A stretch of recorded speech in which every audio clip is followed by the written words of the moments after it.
Again, thanks for being here. And at this time, we'll introduce our moderator. Most of you know him, of course. We all know him as John Carlin with WSLS, but we really appreciate John being here. I think he's right behind me. So just at this time, we'll introduce our moderator, John Carlin with WSLS, and he'll give the rules, the regulations, and we'll get everything started. So again, thank you all.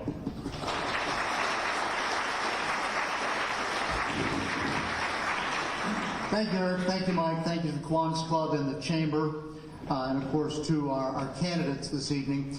Now, this is a good opportunity for us to see democracy in progress, and I think this is a pivotal time, honestly, in the city of Roanoke, as this city continues to decide what it is that it wants to be, how it wants to be seen, how it wants to be recognized. What we want to do in terms of housing and affordable housing versus economic development, which don't always play hand in hand. They can have opposing forces within that. The more people want to come here, maybe the more expensive the houses get. At the same time, people want to work here. They got to be able to live somewhere. So everybody's trying to find that balance, and we want everybody to think Roanoke's the greatest place on earth, which we all know that it is. So, but it's a pivotal time, and there are a lot of different forces driving on these things, and it's been very interesting to watch it from my seat in the media. And speaking of which, I want to point out that we are being streamed live on WSLS.com tonight, so everything will be live on our website. And to my knowledge, it will be recorded, and you'll be able to go back and watch it later. So if people want to see these responses over and over, or if you want to see how you really think a candidate handled that question, you can go back and you can look at it. So we're glad to be able to provide that service at WSLS. So basically what we have tonight is we don't have a debate, we have a forum. The candidates have been provided the questions ahead of time. These questions, and we will not be taking questions from the audience tonight. These questions came from a committee made up of members of the Kiwanis Club and from the Chamber of Commerce. And there is one question that they allowed us to pose to the viewers of WSLS.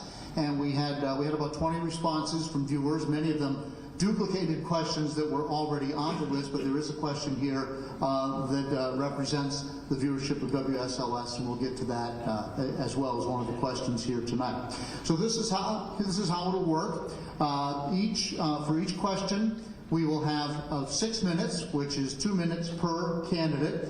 That'll start with opening remarks, and then we will go through the questions in the order that they have been presented to the candidates. They've had plenty of time to mull these over. They know that they're coming. There's no curveballs here tonight, and we will just see where everybody stands on the issues that are important to you, whether you're watching online or whether you're here in Charter Hall tonight to be a part of that. So my job is to keep you guys on track, to keep you on time, and we also have Jean, who is the timekeeper. Jean has a card there that has two sides on it. One says you have 30 seconds left.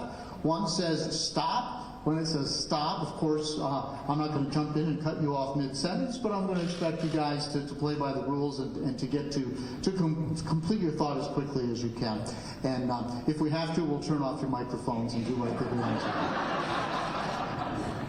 No, we will not be doing that. I don't anticipate any need to do that. So when I see Jean, you'll see Jean, and you'll kind of get my antsiness as the time comes, okay? And hopefully that'll be enough to keep us all on track and everybody can get home and have the rest of their evening tonight.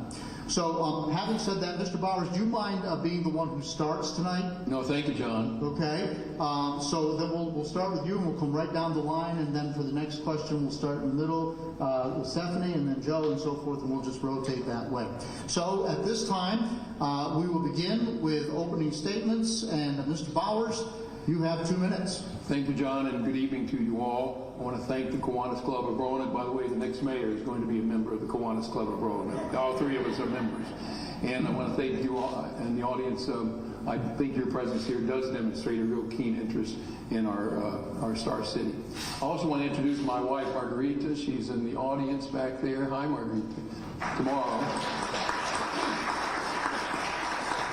Tomorrow is our anniversary, so I think John mentioned this is a pivotal election. I think it is, and I want to tell you what I think this election is about.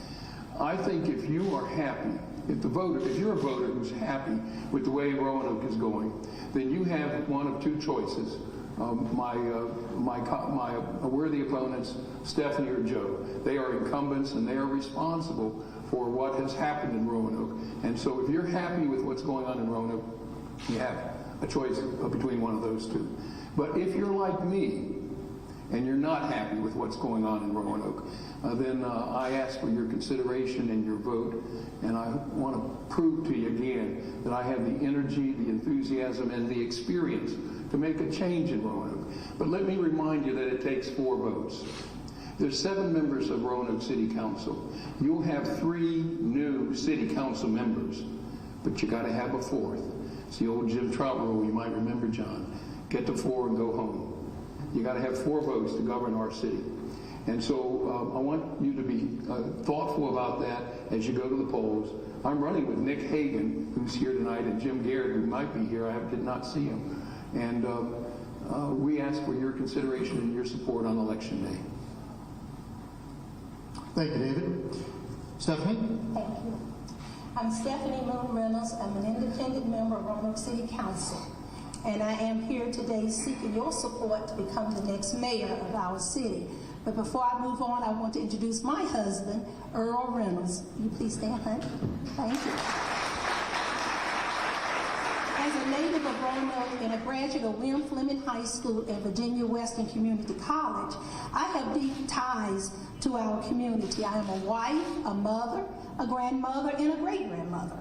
With 42 years of dedicated service to Roanoke City, including 13 years as the Roanoke City Clerk of the City Council, I have the experience necessary to lead effectively. My role has allowed me to support my opponents in the local governments. I am an active member of this community, being a Kiwanian, a member of various local nonprofit boards, an active member of Shiloh Baptist Church in Salem, and a strong advocate for youth. Having lived in the Williamson Road area for approximately 46 years, I am a homeowner and I pay real estate taxes, demonstrating commitment to our city. I want to be your mayor because I am a dedicated public servant who understands municipal policies and procedures. My experience led to my election to the Virginia Municipal League Executive Board and as Vice Chair of the National League of Cities, Council on Youth Education and Families. As your mayor, I will unite citizens from all backgrounds to tackle the complex issues our city faces. In closing, I have found in my years of working in city government and meeting citizens where they are, our citizens do not care how much you know, but they want to know how much you care. I have always met that test. Thank you kindly for your support, and I would appreciate your vote on November 5th. Thank you. Joe? Thank you, John. Well, it's great to be here tonight. Thank you all so much for being here, for the Chamber and Kiwanis, for the incredible work you do in our community. I'm Joe Cobb. I'm the Vice Mayor of the City of Roanoke. I was first elected to City Council in 2018. I was reelected in 2022. This is my 2nd term as Vice Mayor for the city. I am married to James, who's not able to be here tonight. We have 4 children. My daughter Emma and her family live in Charlotte with our 3 grandchildren. My son Taylor lives here. And our children Jenny and JJ attend high school at Patrick Henry High School. I'm also a chaplain at Hermitage, Roanoke. When I think about how I arrived in Roanoke, it was in September of 2001. I was just checking out the city, and it was on the 1st anniversary of the Backstreet Cafe shootings. I was newly out as a gay man, and I was contemplating whether Roanoke was a place that I could live authentically, that I could invest myself in the city, and that this would be a home for me. I quickly learned that Roanoke is not a city that condones violence, that works hard together to reduce violence, and works really hard to welcome people from every nationality in our world. Over 100 nationalities call this place home. We're a welcoming city. We're an inclusive city. We're a vibrant city. I also work hard every day. I show up around the city because I love the city, because I want to celebrate the people that are here. Thanks to my efforts and our community's efforts, we've reduced gun violence 67%. with homicides this year, 67% reduction in homicides and 53% reduction in aggravated assaults. And for the first time in about 4 decades, we have public transit on Sundays for all of our residents. So I'm really excited about those opportunities and commit myself as mayor to continuing this important work. Okay, thank you very much. So that concludes our opening statements. The next question, we'll start with Stephanie. Since you're in the middle, we'll just work our way this way. And that question is, what is your assessment of the state of the city of Roanoke? Roanoke is a welcoming, vibrant city with a strong sense of community, diverse neighborhoods, and a rich array of ethnic restaurants and outdoor amenities. Our arts and cultural, alongside various education opportunities, greatly enrich our lives. The city's collaboration with nonprofit agencies and business organizations provide essential services. It is admirable. However, Roanoke faces a significant challenge: a lack of funds to cover essential services, reduce debt, and fund new projects. To tackle these issues, I propose the following steps. Review the city's finances by bringing in experts to conduct a thorough analysis of our budget and establish clear financial goals for the next 5 years, focusing on areas that need immediate attention. Seek grants, actively pursuing funding from federal, state, and local sources to meet our short-term needs and support critical projects. Avoid unfunded promises. Commit to long-term financial obligations only when required by law, ensuring we do not overextend our resources. By implementing this plan, we can better manage our finances and support the growth of the city. We must work together to put our financial house in order, ensuring that Roanoke continues to thrive for all residents. Joe, your assessment of the city of Roanoke. Well, I'm very optimistic and hopeful about our city. What I have found through the years is that we are very innovative, we're very creative, we're very courageous as a city to do the things that we believe in. And when we face our greatest challenges, we face them directly. We emerged through COVID-19 stronger as a city because of the investments we made, because of the time we took for City Council to appoint 40 residents, not only for CARES Act funding, but for ARPA funding, to determine how we would prioritize the distribution of those funds. And so we have been able to do transformative work with our funds, not only with the federal funds, but also with our general budget. We've been able to invest in downtown, to support the work of DRI, to support the new Downtown Ambassador program, which is making an incredible difference downtown. Economic growth throughout our city. The market at Melrose, we have been working for years to have a fresh food, fresh produce grocery store in Northwest Roanoke, and it is going to be opened in November of this year, thanks to a partnership with Goodwill Industries of the Valleys. Riverdale, the development in Southeast. Carillion's growth, the new Crystal Tower with the Cardiac Care Center, expanded emergency, the new Cancer Center, the Research Institute. These are all part of our innovation economy and our smart growth as a community, and we have to keep the needle moving forward in making sure that that investment continues to grow. In terms of our challenges, as I mentioned, we've seen a significant reduction in gun violence this year. We want to sustain that. We want to make sure that that work continues. But one of my key priorities in assessing the challenges in our city is addressing the opioid, fentanyl, and substance abuse disorder epidemic that we are facing. A year ago, our overdose death rate was 5 times as high as our gun violence rate. So I'm committed to doing that work. All right, very good. Mr. Bowers. I think I've already shared with you my assessment. Let me tell you what I hear is your assessment about Roanoke nowadays. I hear as I go around door to door in different neighborhoods of the city, and I hear people say, for the first time in my life, I hear Roanokers say, I'm afraid to live in Roanoke. I hear it from a senior citizen couple in South Roanoke who won't walk on the Greenway late in the afternoon because homeless people are defecating, urinating, drinking, taunting them. I hear from a young couple in Wasena. They love their home. They've only been there a couple years. The guy said, my wife loves this home, but she wants to move. She's afraid to go into the back of the house at night to take the trash out because there's activity in the alley. I hear it from a client of mine, a young African-American teenager. She's afraid to walk her dog around the block after school because of the gangs in her neighborhood. And the most searing one that I remember was a guy who lived in Southeast. He worked 2 jobs, he had 2 children. And he's afraid because the house next door is empty, it's vacant, and squatters are taking it over from time to time. And he's afraid that during the winter, they're going to start a fire to keep warm. And you know, those homes in Southeast are very close to each other. He's afraid it might spread over to his house. So that's what I'm hearing from you, the people of Roanoke, your assessment. And it's not a very positive assessment.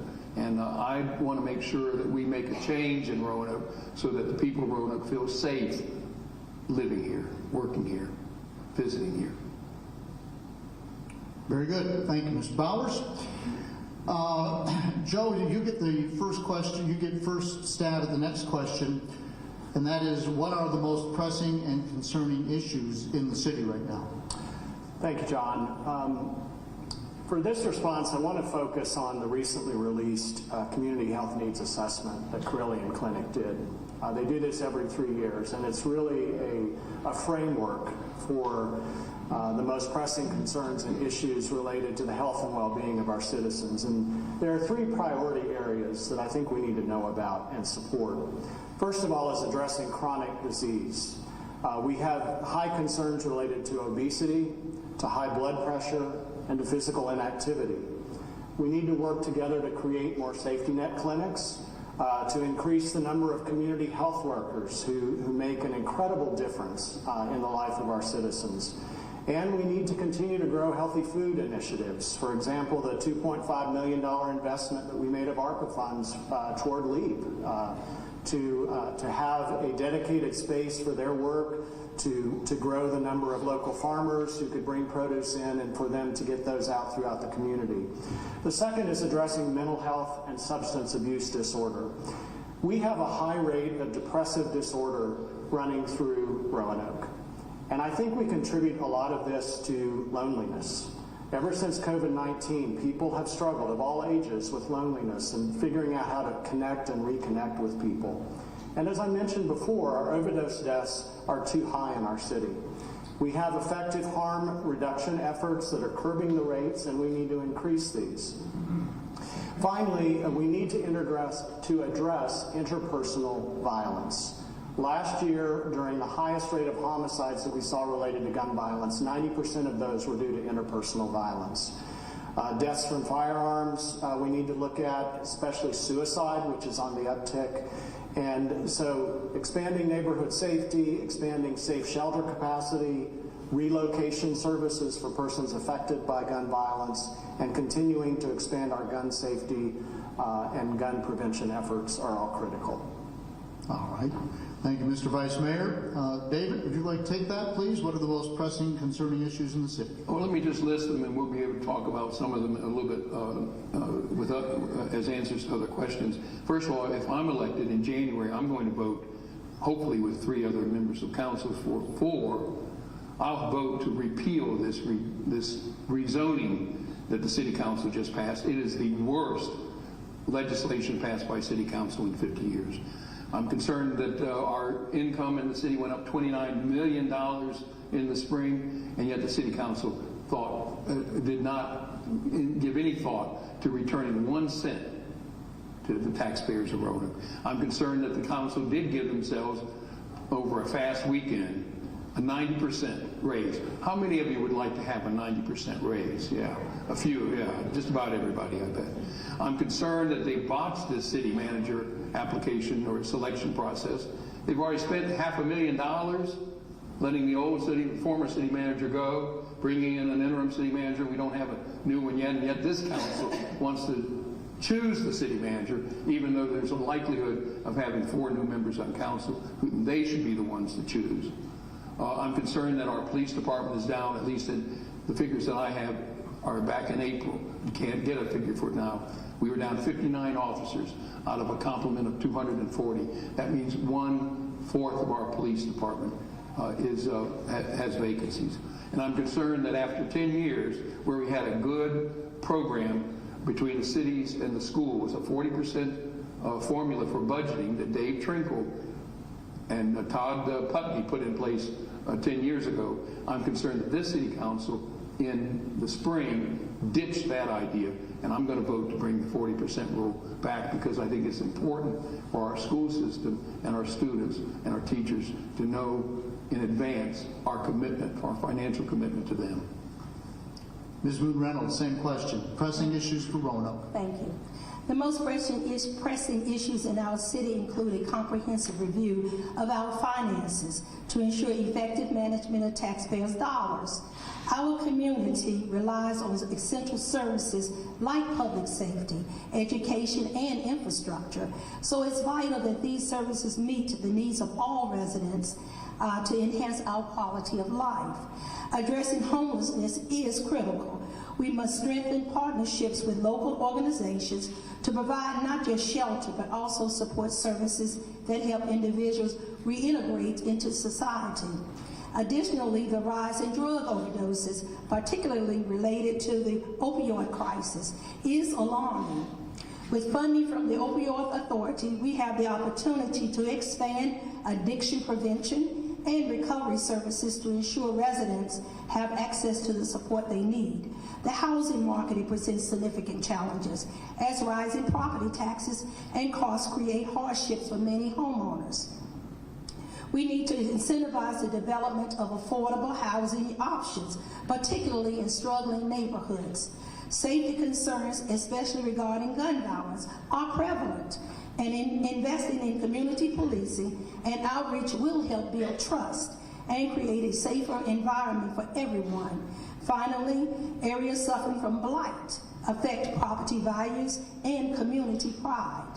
Focusing on revitalization efforts will attract new investments and enhance the quality of life for all residents. By addressing these pressing issues, we can create a thriving, safe, and inclusive Roanoke for everyone. Thank you. All right, thank you. We'll move on to the next question now, and David, you'll start with this question. The question is, what are your thoughts on violent crime in the city and its impact on the public safety of residents and business owners? Well, I think I've already answered that in part, what I hear from the citizens of Roanoke. By the way, what I'm hearing is not only that they're afraid, but that they're wanting to move. I hear that more and more, and I never heard it before. So I want to make sure that Roanoke is a safe city. I know that the city council, the current city council, has had a gun violence prevention committee. I don't know how many thousands of dollars they spend on tea parties, picnics, and talent shows. And that's a long-term solution to gun violence and criminal activity. But my thought was, and I communicated this to the city council, that we should have not just gun violence prevention, we should have gun violence apprehension. And it took I'm glad that the council and the manager has now hired Chief Scott Booth. He's a good guy. He's come up from Danville, where he was the police chief. He did a good job there. He's doing a good job now. And Joe Cobb is right. Our crime statistics are down this year because I think gun violence apprehension in the police department led by Chief Booth. By the way, I would have hired him 2 years ago. I wonder how many deaths we might have saved by having that strategy in Roanoke back then. So I think those are my thoughts. And by the way, I mentioned that the city police was down 59 officers. That's what I was told. Let me tell you what, and Nick is here, Nick Hagan is here. We were at a meeting. We had a confidential source that told us that instead of having 30 police officers patrolling in the city, and I don't know what the parameters of that is, I don't know whether it's peak times or night times or what, but instead of having 30 in a city of 100,000, we now only have 14. That's unacceptable. And if I'm mayor, tend to make sure that our police department is fully staffed and fully funded. Thank you, David. Stephanie, what are your thoughts on violent crime in the city, impact on public safety and residents and business owners? Violent crime is a pressing concern in Roanoke and across the United States. It diminishes the quality of life for residents and creates a negative image for those considering moving here or starting a business. Data shows that violent crimes increased between 2018 and 2022, although we are currently experiencing a decline in gun-related crimes, largely due to new police policy strategies implemented by Chief of Police Scott Booth, as David Bauer said. However, violence against women has unfortunately risen during the same period. Under Chief Booth's leadership, community policing has become a priority, strengthening relationships between police officers and residents and engaging with community nonprofits, faith-based groups, and local businesses are essential steps being taken. While we celebrate the decrease in gun violent incidents, reducing all forms of violent crime remains a top priority. The City Council, interim city manager, chief of police, and all city departments are committed to restoring citizen confidence and demonstrating that Roanoke is a safe place to work, live, and raise a family as well as prosper. Together we can build a safe, more vibrant city for all. Thank you. And Joe, your thoughts on violent crime and its impact on the city? Violent crime is down in several categories this year, including aggravated assault on the side of burglary. But unfortunately, we've seen increases in rape and domestic violence. Post-COVID, we've seen higher rates of domestic violence across the board in terms of aggravated assault. Of the three people up here, I'm the one who's been doing the work along with the community to address gun violence in our community over these last 5 years. I took the initiative to the mayor and to the city manager to create a task force to reduce gun violence, to create the comprehensive infrastructure that we've created. Chief Booth deserves a lot of credit, but one of the first things he said when he arrived in Roanoke was, "Thank you, Gun Violence Prevention Commission and all the community partners for the hard work you've done." It's the first time in 5 years, other than some of my council colleagues, that I've heard, or any of us have heard, thank you for the work that you're doing. It's making a difference. It's saving lives. I can assure you, city funds have not paid for tea parties or picnics or a talent show. Though the talent show was well received and it had its second year, it was all funded by nonprofit organizations who realize that you can save kids' lives not just through recreation, but through the arts and culture. We have made a comprehensive effort and we will continue to do that. We have a real-time crime center that's making a difference. The chief and the police are working effectively with community policing. They're building trust. They've been able to close more cases by arrest this year and prosecution, working with the Commonwealth Attorney and the U.S. District Attorney, because they're establishing and restoring trust in the community. Very good, thank you. The next question will start with Stephanie Moon Reynolds. What are your ideas on addressing the city's challenge with homelessness? First and foremost, the community needs to better understand the problem and the form of the problem we are experiencing in this city and how we are currently trying to assist the homelessness and the unsheltered. We need community forums to educate, to allow citizens the opportunity to ask questions and get better informed. Convene a collaboration of professionals who have experience in development and implementation of strategies to assist in reducing the homeless population. As we have seen from national programs, there are no 100% solutions. Areas to be explored by the group may include short and long-term housing or shelter options, health care and mental health programs, job training and workforce development, as well as strategies to improve community outreach, community awareness, and volunteerism.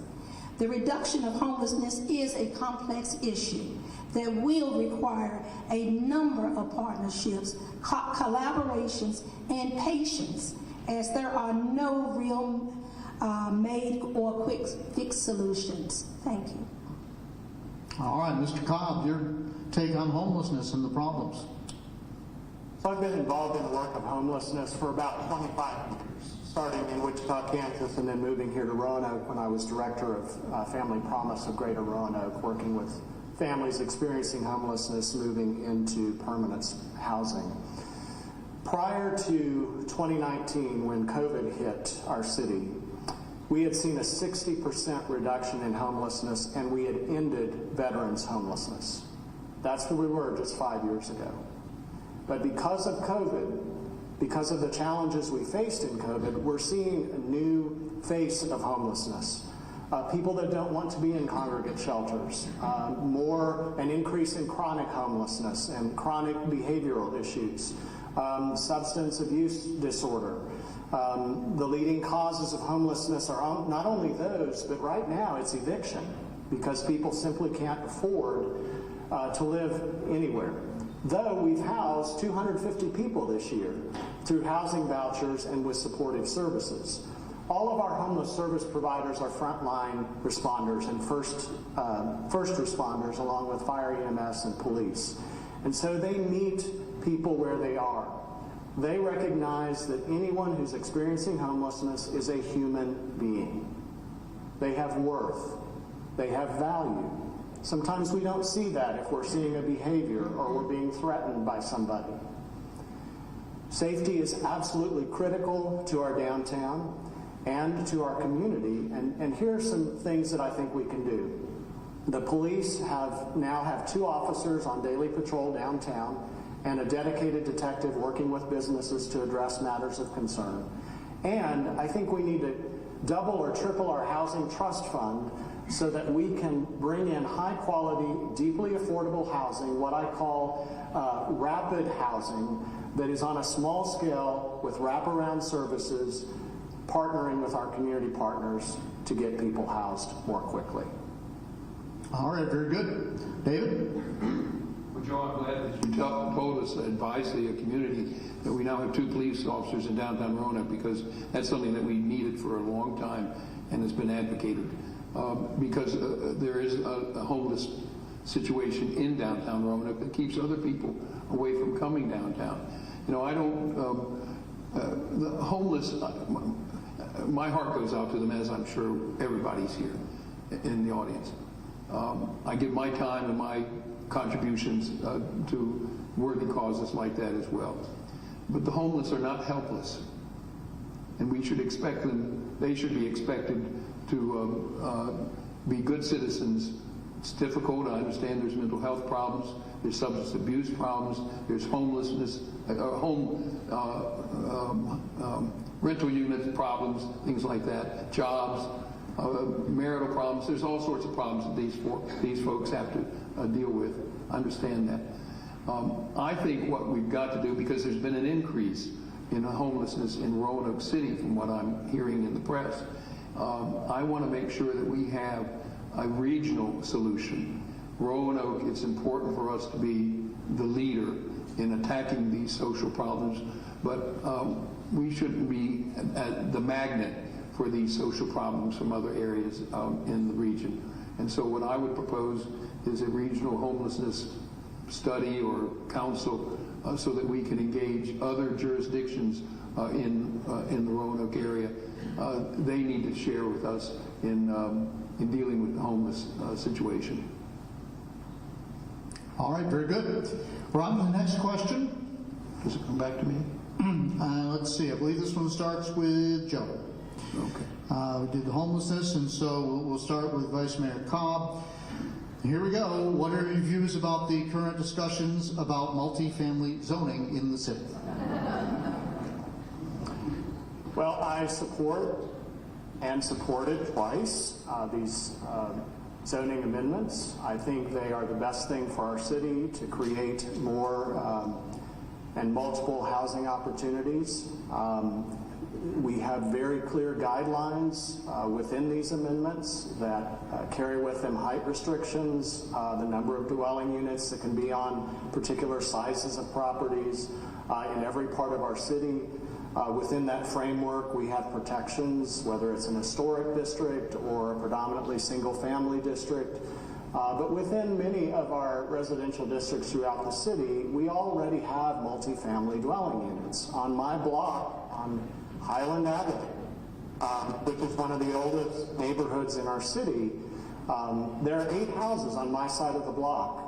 All of them were built as single-family homes in the early 1900s. Only one of them is currently a single-family dwelling. All of the rest are multifamily dwellings. We need to make this possible everywhere throughout our city. In Roanoke, anyone who calls Roanoke home should be able to live wherever they would like and be able to have multiple housing options with a range of affordability. But many people of many ages and income levels and mobility issues are currently unable to afford an apartment or home in our city. This change in zoning policy not only makes that easier and better, but it also takes off the books a policy that should have never been enabled in the first place, which contributed to redlining through single-family exclusionary zoning. I'm glad it's gone. I'm glad we're moving forward as a city.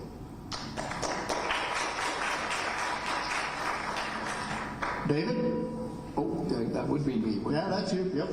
As I've indicated, if elected, I will vote to repeal the rezoning. And as I go around the city, this is the #1 issue for people in Roanoke as we go into the election. Right now, if you want to buy a house, you're going to buy something that you can afford and that either you or your wife likes. But you're also going to buy the house because you like the neighborhood and you want it to be stable. And under the old law, if my wife and I, who live over on Mill Mountain, wanted to chop up our house into apartments, 4, 6, 8 apartments, we'd have to file for a variance, file a petition, go before the Board of Zoning Appeals, give notice to all of our neighbors.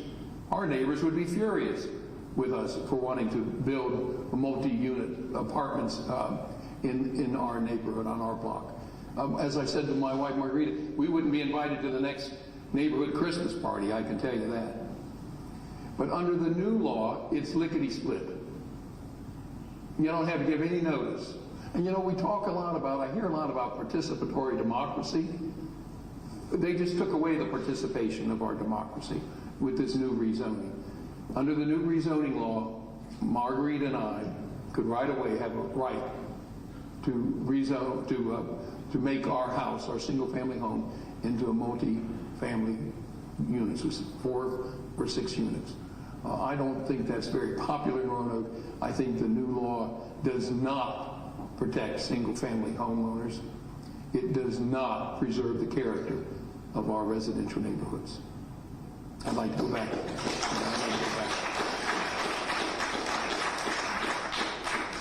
Stephanie? Thank you. Well, before I start reading my remarks, I do want to make it clear. I was the lone vote on City Council that did vote no twice.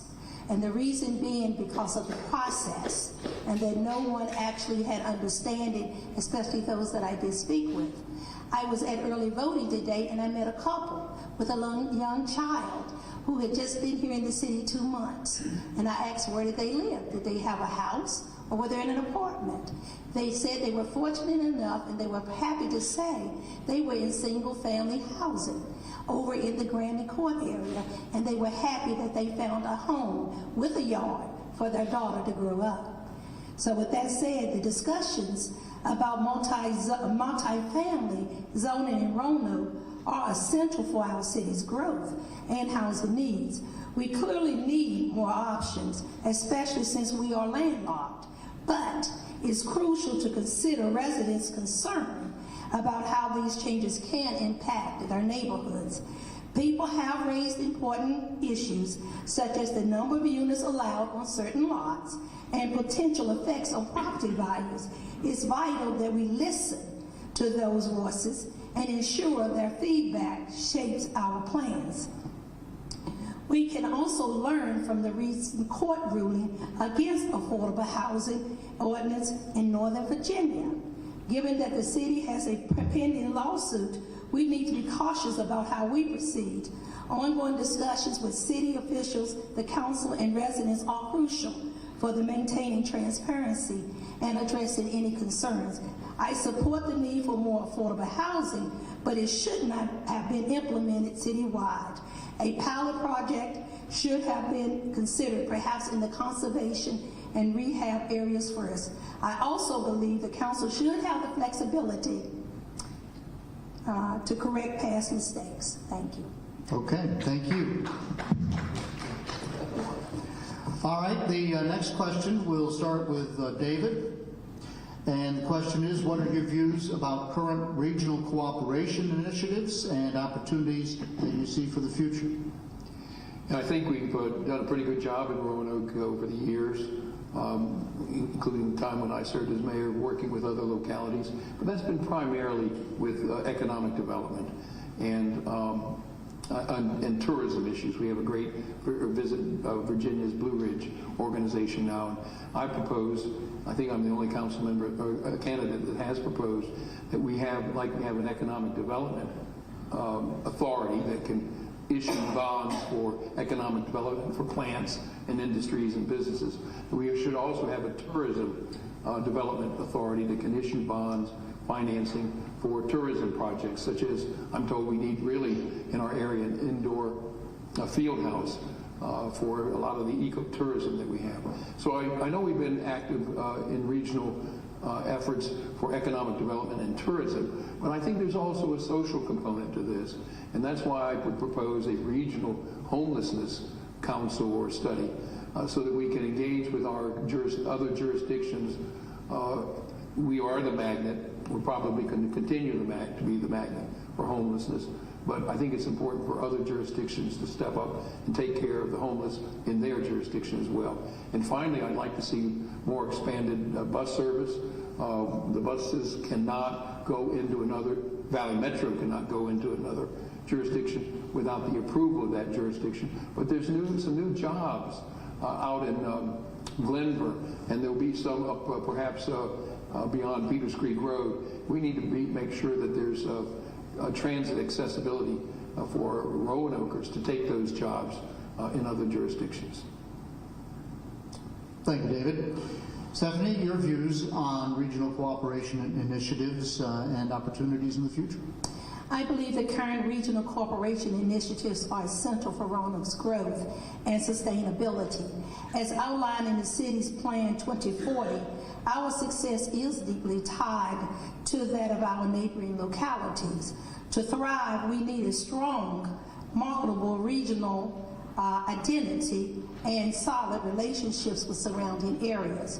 The 2040 plan emphasizes regional collaboration by improving connections between local governments and promoting our shared accesses, such as outdoor recreation. It also encourages us to work together on public services, which can enhance efficiency and effectiveness for everyone involved. One of the key areas of opportunity is harmonizing our planning efforts. By coordinating on land uses, housing, transportation, and economic development, along with our partnerships with Roanoke Regional Chamber, Roanoke Allegheny Regional Commission, and the Roanoke Partnership Commission, they are crucial for addressing these shared challenges. Looking to the future, we can pursue several promising initiatives, partner with local businesses and education institutions, can help us create job training programs that prepare residents for available positions in our region. This not only boosts employment, but also helps businesses find the skilled workers they need. In summary, ongoing collaboration among local organizations, businesses, and residents will be vital to unlocking our region's full potential. I'm optimistic about the opportunities ahead and what we can achieve together. Thank you. Very good. Joe, regional cooperation? Well, let me tell you about some of the very cool things we are working together on regionally. And Mr. Bowers, I'll be happy to let you know that for 2 decades now, we have had a regional commission dealing with homelessness. It's called the Blue Ridge Continuum of Care. And they work throughout this region and have worked effectively. In fact, they're one of the reasons that we have a comprehensive effort to address homelessness, not just in the city, but in the region. And one of the challenges we have is because we're a hub for those services, we don't always get funding assistance from other localities. So I would welcome it if you and others would help advocate for that as part of our overall solution. We work collaboratively on infrastructure projects, smart scale funding. There's going to be a new divergent diamond, which is going to reduce congestion over by Tanglewood Mall and 220 and Franklin Road. That's going to be a big deal in the coming years. We have a collaborative retail study with the City of Salem and Roanoke County and the City of Roanoke to attract retailers to this area and to this region. The same 3 entities have combined to support Woodhaven Technology Site, and we're excited that companies are expressing initial interest in this work, and we're likely to see some new companies established there very soon. All of the workforce development efforts are not just Roanoke-based, they're regionally based, and we're seeing extensive expansion of these efforts because of that regional cooperation. A skate park. The city of Roanoke invested $2 million and we're going to build a brand new skate park. Well, guess what? The city of Salem said we're going to give you $250,000 and the town of Benton said we're going to give you $50,000. So now it's a regional skate park. That's the visionary leadership of our localities and just a few examples of the regional work we're doing together and the spirit of cooperation. Thank you, Joe. Stephanie, you'll start first with the next question. It sort of dovetails off of the other in terms of regional cooperation. How do you feel about continuing to promote regional tourism versus it being promoted by individual entities? Virginia's Blue Ridge, with the city of Roanoke at its heart, is a vibrant destination that truly shines when we collaborate to promote it. This beautiful region encompasses the cities of Roanoke and Salem, the counties of Botetourt, Franklin, and Roanoke, offering a rich blend of outdoor adventures and cultural experiences. The city invests a total of $2.1 million for transit occupancy tax collections, funds that come exclusively from tourism, with no burden on the general fund or local residents. Sports plays a vital role in our community. Roanoke is proudly recognized as America's East Coast mountain biking capital, boasting over 1,000 miles of trails and iconic hikes like the Dragon's Tooth and McAvee Knob. Our cities and counties leverage a collaborative approach to hosting national, state, and conferences championships. The region also celebrates a diverse array of festivals throughout the year, from beer and art to music and outdoor fun. Virginia Blue Ridge is set to become the capital of American mountain biking, as it will proudly host the U.S. Cycling Endurance Mountain Bike National Championship for the next 2 years. Most importantly, tourism generates nearly 8,000 jobs in our region, with direct spending in Roanoke alone totaling $508 million. This highlights tourism as one of Roanoke's major industries. By promoting regional tourism collectively, Roanoke can attract more visitors and businesses, creating benefits for everyone involved. Thank you. Joe, regional tourism. Thank you. So whenever anyone visits our region, we all benefit. Whenever someone chooses to move to this region or work here, we all benefit. Wherever someone lives, Roanoke City, Roanoke County, City of Salem, Botetourt County, we all benefit. This is the value of having a regional approach to marketing. And I really appreciate from the first time I met some employees at what was then called the Roanoke Valley Convention and Visitors Bureau 20-some years ago, and we were talking about marketing Roanoke as an outdoor destination through arts and culture. Well, look where we are. It's grown exponentially through the years, in large part to VBR, Visit Virginia's Blue Ridge, but also in large part to our localities who've not only invested in this regional approach, but have done our own investing in making sure that when people arrive here, they have an incredible experience.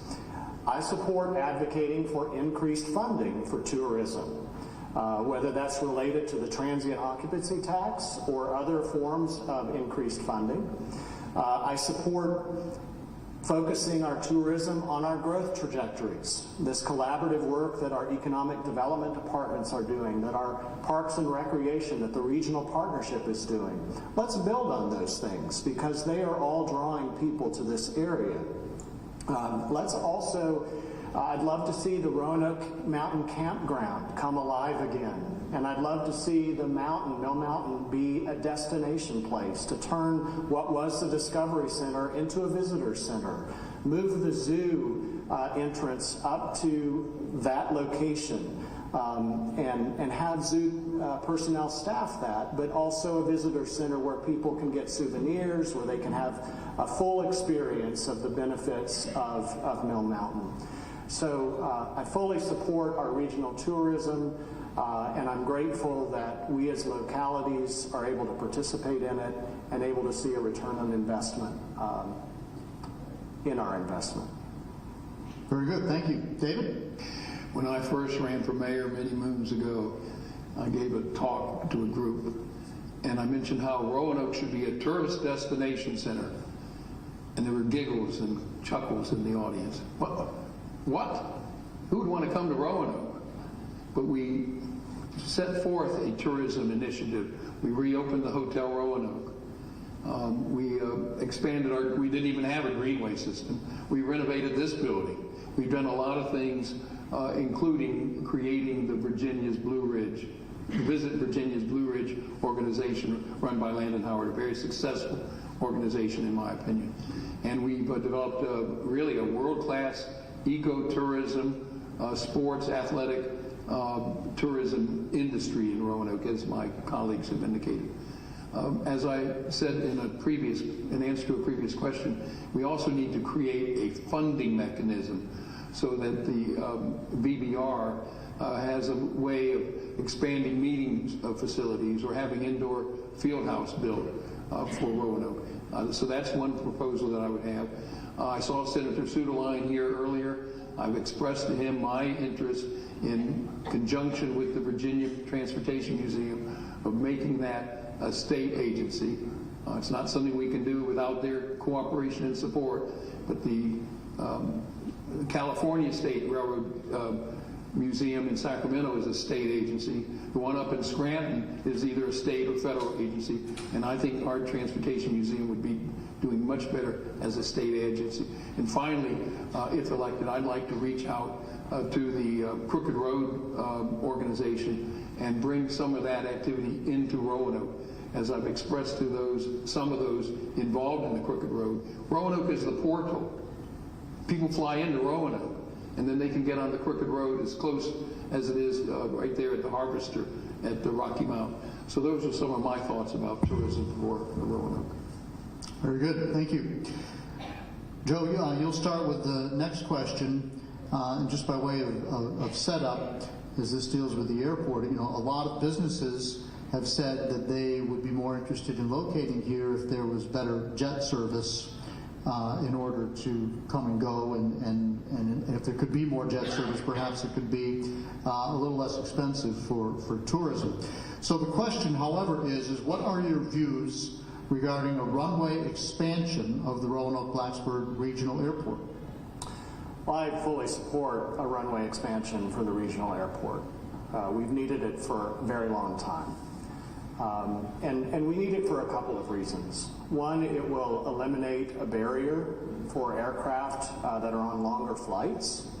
It will open up and create more air traffic opportunities to different destinations. And it'll also create a larger safety zone for aircrafts that are landing or taking off, which is a bit of a challenge right now. The Airport Authority or Commission has submitted a proposal to the FAA, and that's currently being reviewed by the FAA regarding the runway expansion. But a lot of the impetus behind this is the significant amount of funding that will be needed. If we are able to get approval by the FAA, we're hopefully going to also receive funding from them and along with the state, which will provide over 90% of the funding that will be necessary, and it will need to be funding over multiple years to see this work through, because it will take multiple years for it to occur. But this is all in addition to the significant changes they're making at the airport right now, including an enhanced security checkout for bags. They're upgrading all of the parking areas right now. So this is not only a significant investment in modernizing our airport, but in increasing air traffic and creating more opportunities for business and tourism growth. Very good. David, airport? Yes, I support the runway expansion of the Roanoke Blacksburg Regional Airport. You know, one of the things I think a mayor has to do, and a city has to do, is to make sure that the city thrives. And as I indicated even in my opening remarks, I'm concerned, and I hear a lot of concern from people of Roanoke, that they're not happy with the way things are going. I've not heard this level of discontent among our citizens in a long time. So we have to make tough decisions. And one of the tough decisions that will be coming up for our city in the next just few years is the expansion of the Roanoke Regional Airport. I'm glad to hear Mr. Cobb's in favor of it. I haven't heard what Stephanie has to say about it yet, but I'm for it. And I think it's important that Roanoke thrive and that we be competitive. And that means that we have to compete with Greensboro and Charlotte. We got enough folks from Blacksburg who tend to go down to Charlotte already to catch a flight down there instead of coming to Roanoke. So we need to make sure that we are competitive, that we have an airport that meets the needs of the future. And so I'm in favor of the runway expansion of the Roanoke Regional Airport. Thank you, David. Stephanie? Well, I can't believe the three of us agree on one thing. Yes, the proposed runway expansion at Roanoke Blacksburg Regional Airport is a vital opportunity for our region. As a primary commercial airport, this expansion will meet updated federal safety standards and accommodate larger aircrafts, significantly enhancing regional connectivity. By constructing a bridge over Interstate 581 to extend the runway, we can support bigger planes, which will increase flight options and potentially create jobs in aviation and local businesses benefiting from tourism. We've already seen positive developments with new routes from Nashville and Dallas. The airport's master plan outlines essential needs over the next 20 years, meeting the FAA safety standards for runway safety areas is crucial. Without this expansion, we risk losing commercial service. We appreciate the support of Senators Tim Kaine and Mark Warner, who secured funding for land acquisition to facilitate this project. Collaborating with the VDOT for infrastructure funding will also be essential. As the gateway airport for Western and Southern Virginia, expanding the airport is critical for economic development growth and reducing passenger leakage to airports in North Carolina. The project will not only boost tourism, but also support local businesses and enhance the quality of life for our residents. In summary, the runway expansion is a strategic investment that promises to enhance connectivity, drive economic growth, and modernize our airport facilities. With community support and thoughtful planning, this initiative can significantly benefit our region. Very good, thank you. And David, you get to start with the next question, which is, what is your strategy to encourage and stimulate economic development in the city? Some of these issues are so intertwined. If we're not going to have public safety in our city, if we're not going to have a city that people feel comfortable and safe in, if we're going to have a city where people are saying, I'm afraid to live here, then we're not going to be able to thrive. Again, one of my key thoughts is we've got to thrive. The city has to thrive. and we have to have future growth. Now, I'm the only candidate running for mayor who's come out in favor of the Evans Spring development. That's that forested, fallow land on I-581 north of here, just across from Valley View Mall. I'm in favor of development, and I have been. We missed an opportunity 4 or 6 years ago when a Charlotte developer was going to come in with $250 million. That was a lot of money back then. It'd be more now. $250 million of Charlotte money invested in Roanoke that would have created 1,600 new jobs. That's important not only for the Northwest community, Northwest neighborhood, but the entire region, and would have returned $2.2 million in tax revenue for the city of Roanoke. It was going to be a mixed-use development. There would be hotels, there'd be residences, there'd be some stores, there'd be businesses. I even wanted to have a Cracker Barrel. I'm kind of tired of going to Daleville for pot roast, you know. I'd like to have a mixed-use development like that at Evans Spring. You know, we had controversy that I had to deal with when we were talking about the expansion of the medical center down on Reserve Avenue. And there was opposition then. But look where we are now with an expansion of our center city into the area around Carilion, Virginia Tech Medical School. That's what I envision as an expansion of our center city in economically developing Evans Spring. All right, thank you, David. Stephanie? The composition of the Roanoke Valley economy is extremely diverse, from the small locally owned specialty stores to the large corporate employer. A regular targeted effort must be made to dialogue with the owners of the businesses to gain a better understanding of their challenges that inhibit their successful growth and expansion. We are blessed to have a number of organizations such as the Chamber Regional Partnership, Downtown Roanoke, Williamson Road Business Association, to name a few, that represent the interests of our business community and can assist with providing information and creating forums for this dialogue. We must take a, quote, rising tide lifts all the boats approach as localities can no longer exist in a vacuum. We must support one another in order to create new jobs and capital investment.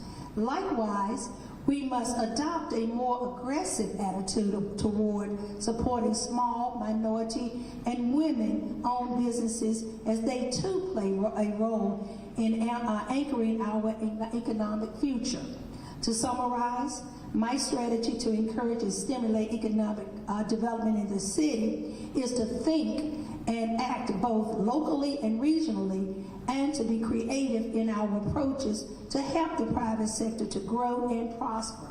As Mayor Noah C. Taylor, the late Mayor Noah C. Taylor said, he would often say, quote, our mutual woes and burdens to bear.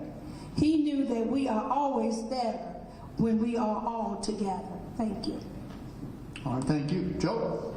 Well, I'm really proud of the work that our city's economic development team does. I'm proud of the work that our regional chamber does.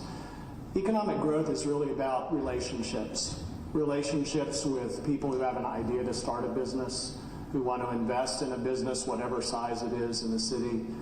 But it's about long-term relationships. A lot of their work is behind the scenes. It's not very public. Many of you remember the Hieronymus building that sat vacant down here for decades. It was through a consistent relationship through a member of our economic development staff that we were able to land a developer who came in, rehabilitated the building for residential living, and a 10-year relationship with Mast General Stores. What a difference that has made. Fire Station 1.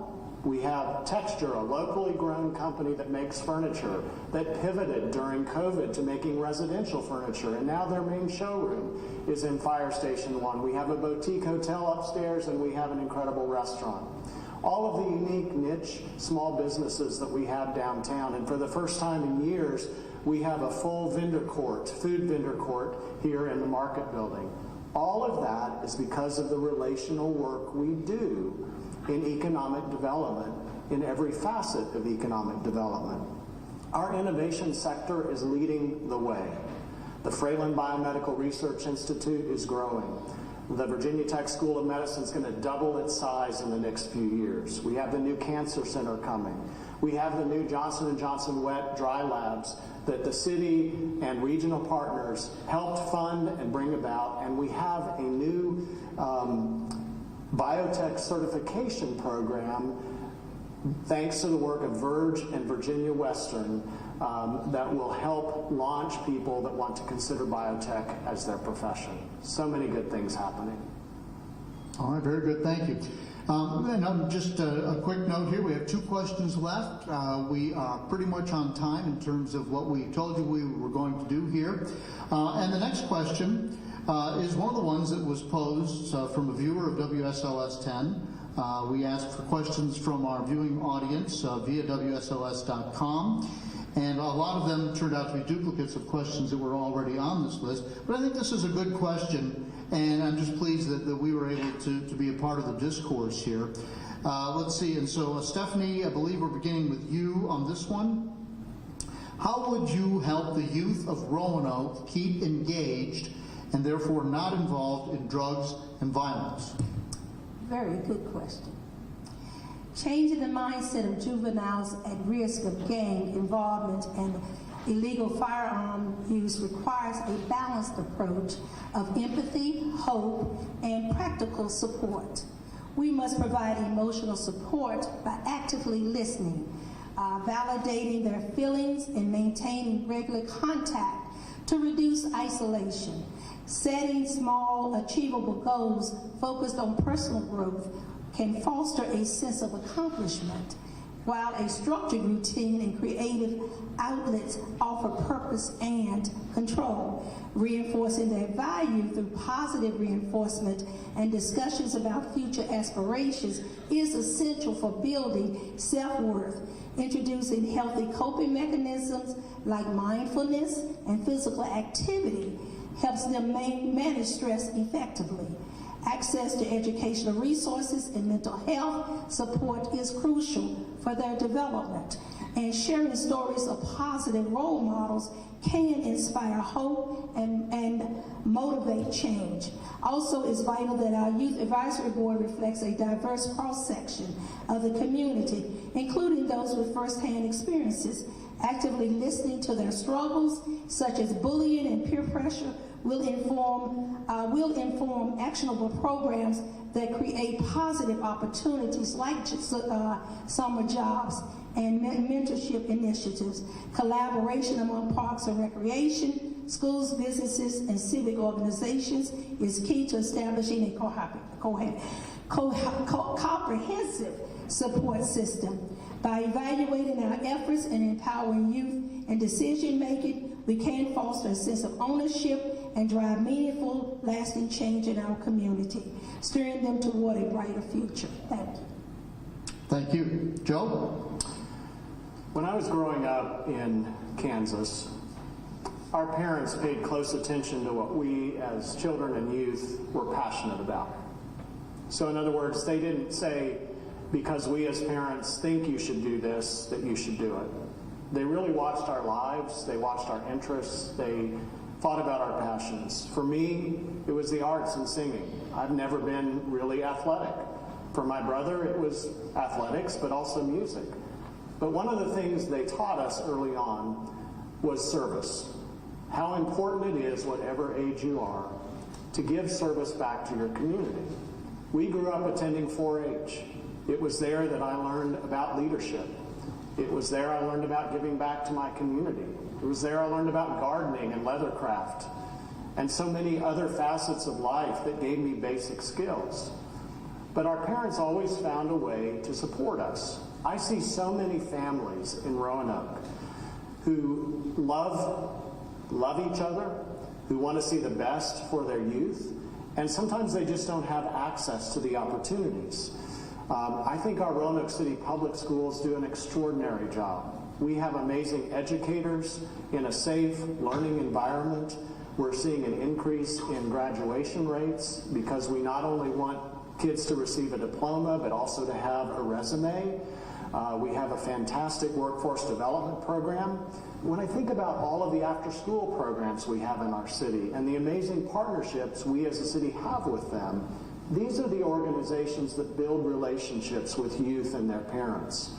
As mayor, I'll continue to work with our Parks and Recreation Department to grow our recreation opportunities, our work with our arts and cultural institutions to increase arts opportunities for our youth and their families. And I want to make sure that we can also grow our teen apprenticeship program, which provides youth at higher risk of violence to learn soft skills in HR and then work for one of our city departments for 3 months and potentially get hired by a city department. Thank you. David? Could you repeat the question? Yeah, the question is, how would you help the youth of Roanoke keep engaged and not involved in drugs and violence? Yeah, I think the number one way that a local government can be involved with young people is through education. And again, I have to say, why did this city council get rid of that 40% city school formula that's worked so well, not only in preventing bickering between the council and the school board, but it was an assurance that the schools had every year what they could do with the funding that was given to them. So I support Roanoke City education. I'm a product of Patrick Henry High School, and I think that's probably the number one answer. There may be others as well, including after-school programs. When I talk, I deal with young people in the juvenile courts here in our city. There's unfortunately a lot of single-parent families in this city, and I'm going to pick on the guys. The dads aren't around. They should be. I wish they were, because it's important, I think, to encourage young people to get into football or baseball or soccer or the band or choir. I think it's important for people to go to church or the synagogue or the temple. I think it's important for people to be involved in community activities.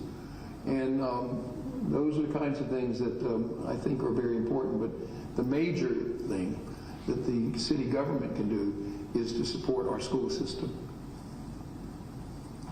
All right, thank you, David. We're down to our last question now. And Joe, this will start with you. This is essentially your closing statement, but you can take it anywhere you like. The question, as worded, is there anything else that you'd like to share about your background, your experiences, or your vision for Roanoke if you were elected mayor? Well, I'd like to say that I'm a calm, thoughtful, creative, and courageous leader. I really take care to listen widely and broadly to the citizens of Roanoke. Oftentimes, when it comes to making decisions, we hear a lot of loud voices that are either fully in support of something or fully against. But I like to listen around the edges. I like to reach out to people that I haven't heard from, that may be afraid to speak up, that may feel like their voice can't be heard. And I do that with every decision. Because leadership is about not only listening to that diversity of opinion and expertise, but it's ultimately about making the best decisions for the health and wholeness of our city. I'm willing to take on the tough issues. I've shown that over and over again on leadership here in the city. I work with citizens and community partners to find creative solutions to our most difficult challenges. I am proud that we have Sunday service in public transit. I'm proud that we have microtransit that extends public transit into early morning hours, and as mayor, I'll work to make sure we have 24-hour public transit. I'll also work with the Roanoke County Board of Supervisors to make sure that we can pilot public transit into Roanoke County along 419 and along Williamson Road. That's going to be a game changer for our community and for our citizens. I'm here for the long haul. I love this city. I'll continue to work every day to make this city the best it can possibly be. Thank you. Thank you.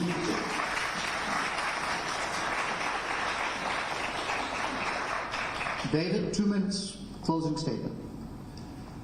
I want to thank you, John, and I thank the Chamber and the Kiwanis for sponsoring this event. I want to thank you for listening. I watch audiences. You have followed this forum very intently, and I commend you for it. You know, I have to be a good listener. I've been a lawyer in Roanoke representing the people of our city in court for 46 years. I've been the mayor for 16 years, and 8 years prior to that on city council. I had to listen in order to do the right things for our citizens. And I've been a teacher as an adjunct professor at Virginia Western and at Roanoke Catholic for 10 years. So being a good listener is important. And when I hear people come up to me, I always say, thank you. Thank you for letting me hear what you have to say. I may not agree with you, but I'm going to hear you. I'm going to hear what you have to do because you've elected me to represent you. I want to just close by saying this motivates me right here. This was a card I got in April. I'm not going to tell you who it's from, and I don't know who the lady. It says, "Dear David, please save our city. I have loved this city for 84 years. During this campaign, ladies and gentlemen, I've had lots of people come up to me and they say, are you the only one that can save our city? And I say, no. I may be the only one that's running for mayor, but it's going to take thousands of people who really care about Roanoke and are concerned about Roanoke. That's what I'm hearing out there. We need to, all together. And that's what I intend to do, whether I'm a Democrat or a Republican or an independent. I'm still the same David Bowers. And my role, if elected mayor, is to be a good listener, be a good leader, to move the agenda of our city forward, and to make sure that we can all get along and do well and love again and be safe in our city. Thank you, David.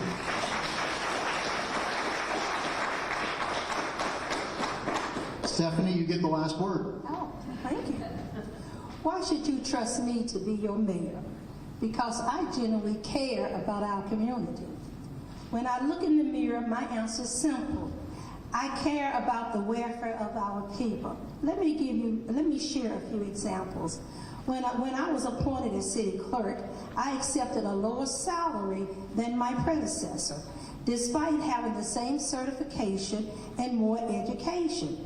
I could have sought other opportunities, but I chose to serve because I believe in the future of our office then and the community. It was never about the pay. It was all about service. I am committed to ensuring our citizens receive the respect and assistance they deserve when seeking city services. During my time on city council, we faced a significant increase in personal property tax due to the rising car values. Initially, my concerns were overlooked until public outcry prompted action. We need to be proactive in addressing the financial burdens our community faces. Regarding the recent single-family zoning policy, as I stated, I voted against it because the proposal lacked clear communication. In closing, let me reiterate, people do not care how much you know until they know how much you care. I care deeply about this city and its people, and together we can eliminate the Star City of the South. Your vote for Moon is a vote for a brighter future. Thank you for your time, and I look forward to hearing your thoughts and ideas. Remember, voices heard, hands to serve. Thank you.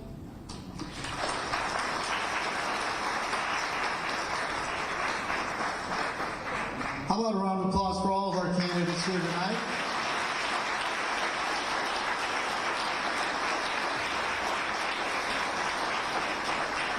And David, I must say, I agree with your assessment that this was a very engaged audience. I saw people really leaning in on a lot of the answers here tonight. And I think that goes back to what we said at the beginning, that this is a pivotal election. And I heard some distinct differences. I heard some very real ideas expressed up here tonight. And I think that voters have a much better opportunity now to see who lands in their quarter when it comes to Election Day come November. Thanks once again to the Kiwanis Club and the Regional Chamber of Commerce for putting this on. How about a round of applause for all the people that did all the work in the background to get us here tonight.